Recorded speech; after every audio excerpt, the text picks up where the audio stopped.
Palakkad നഗരഹൃദയത്തിനുള്ളിൽ security ജീവനക്കാരൻ മരിച്ച നിലയിൽ കണ്ടെത്തിയതിന് പിന്നിൽ ആത്മഹത്യ. തോലന്നൂർ മണിയമ്പാറ സ്വദേശി മുരുകേശനെയാണ് സെക്യൂരിറ്റിയായി ജോലി ചെയ്യുന്ന വീട്ടിൽ കിണറ്റിൽ മരിച്ച നിലയിൽ കണ്ടത്. രാവിലെ 8 മണിയോടെയാണ് വീട്ടുകാർ തന്നെയാണ് പോലീസിൽ വിവരമറിയിച്ചത്. സെക്യൂരിറ്റി ജീവനക്കാരന്റെ കുടയും ഫോണും ഉപേക്ഷിക്കപ്പെട്ട നിലയിൽ കണ്ടെത്തിയെന്നും കാണാനില്ലെന്നുമാണ് സൗത്ത് പോലീസിൽ അറിയിച്ചത്. പോലീസ് നടത്തിയ പരിശോധനയിൽ സമീപത്തെ ഭിത്തിയിൽ രക്തം തെറിച്ചു വീണതായി കണ്ടത് ദുരൂഹത വർദ്ധിപ്പിച്ചു.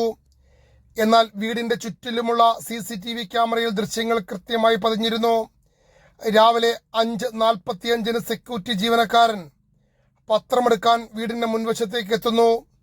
പത്രവുമായി തിരികെ പോകുന്നതുമെല്ലാം CCTVയിലുണ്ട്. 6:45 തലയിൽ രക്തവുമായി വീടിന്റെ പിന്നിലൂടെ നടക്കുന്നതും CCTVയിൽ തെളിഞ്ഞു. ഒപ്പം കിണറിന്റെ മുകളിൽ കയറി നിന്ന് ചാടുന്നതും.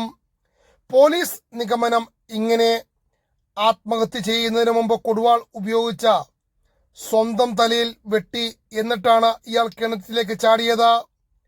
ഇനി ഈ കൊടുവാൾ എങ്ങനെ കിട്ടി എന്ന് ചോദിച്ചാൽ, വീടിനോട് ചേർന്നുള്ള തേനീച്ചക്കൂട കഴിഞ്ഞ ദിവസം കത്തിച്ചിരുന്നു.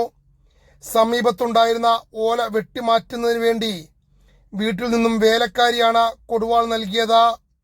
അത് വീടിന്റെ കാർ പോർച്ചിൽ സൂക്ഷിക്കുകയായിരുന്നു. അവിവാഹിതനായ മുരുകേശൻ എന്തിനാണ് ഇത് ചെയ്തതെന്ന് ആർക്കും അറിയില്ല.